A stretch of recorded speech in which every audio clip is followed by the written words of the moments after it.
Donald Trump has addressed the United Nations General Assembly in an inflammatory speech during which he made a number of highly dubious and questionable claims. The UN has such tremendous potential.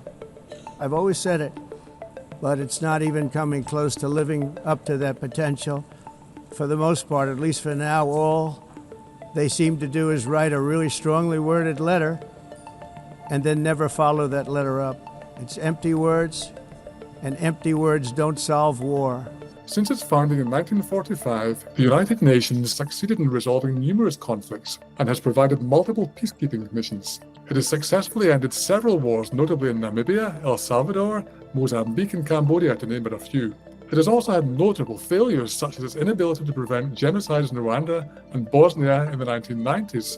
It has also failed to resolve the decades-old conflict between the Israelis and the Palestinians. I ended 7 wars, dealt with the leaders of each and every one of these countries, and never even received a phone call from the United Nations. Analysts have assessed the president's claim to have ended several wars as highly problematic. For instance, while a ceasefire brokered with US and Qatari involvement ended 12 days of fighting between Israel and Iran in June, it followed Trump's dramatic decision to bomb Iranian uranium enrichment facilities, which he had previously vowed to address through negotiations. While White House intervention has ended outbreaks of fighting in other global hotspots, for example between India and Pakistan over Kashmir, or Armenia and Azerbaijan over Nagorno-Karabakh, the agreements in many respects appear fragile, interim, or unratified. He also claims to have prevented war in the Balkans between Serbia and Kosovo, although this appears merely to refer to an economic normalization agreement that was mediated during his first presidency in 2020. On our southern border, we have successfully repelled a colossal invasion, and for the last 4 months, and that's 4 months in a row, the number of illegal aliens admitted and entering our country has been 0. Shutting down uncontrolled migration has been a central claim for Trump since his inauguration, and indeed, illegal border crossings have dropped to the lowest level in decades in the first months of his presidency. But migration experts have warned that the issue is complex and that uncontrolled migration has not been ended. It's time to end the failed experiment of open borders. You have to end it now. I can tell you, I'm really good at this stuff. Your countries are going to hell. Calling it open borders is problematic and misleading because, strictly speaking, European countries are not operating such a policy.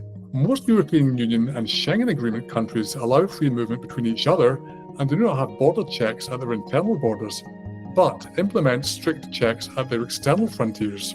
Although immigration continues to be a key point of political debate and disagreement in many European countries, such as the UK or France, many of them rely on immigration economically, and adherents argue that it has multiple benefits, although challenges and tensions often result.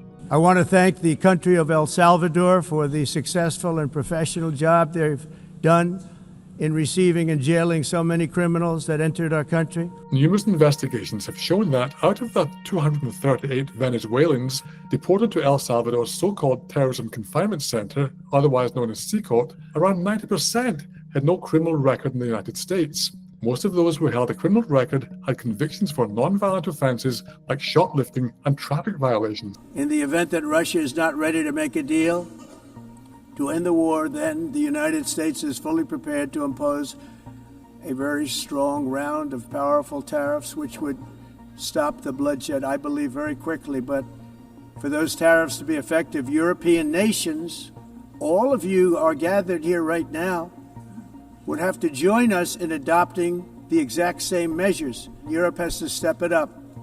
They can't be doing what they're doing. They're buying oil and gas from Russia. The claim that European countries, most of which have limited oil resources, are continuing to buy oil and gas from Russia despite its invasion of Ukraine is an oversimplification and in large parts inaccurate. The EU still buys some of these resources from Moscow, but at significantly reduced levels compared with before 2022, when the bloc banned most Russian oil imports.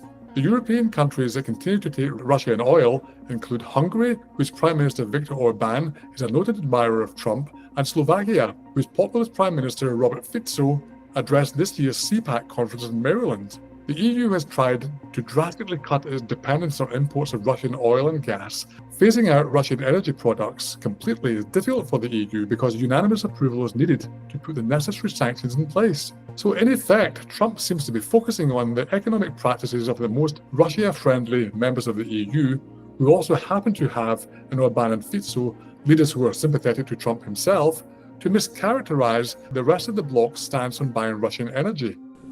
It's the greatest con job ever perpetrated on the world, in my opinion. Climate change, no matter what happens, you're involved in that. No more global warming, no more global cooling. All of these predictions made by the United Nations and many others, often for bad reasons, were wrong. There is a broad scientific consensus that the Earth has been heating up since the birth of the Industrial Revolution, and Trump's denial of climate change amounts to a rejection of established scientific belief on the topic.